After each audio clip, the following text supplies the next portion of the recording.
Welcome. In this video, I'll show you how to send disappearing photos and videos on Instagram. All right, if you find this video helpful, please leave a like and subscribe to the channel for more such tutorials. Now, first up, open up the DM section at the top right.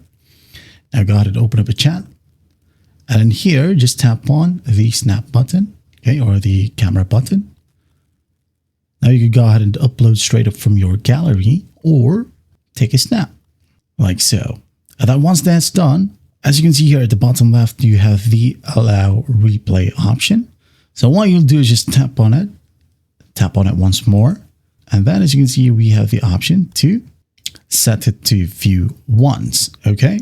So basically the viewer or the recipient can only see the photo or video once. And then after that, it will vanish. Now, if you select allow replay, okay, it lets them view the photo or video twice before it disappears. All right.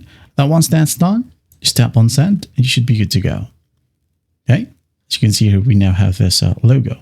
Well, I hope this video helps and I'll see you in the next one.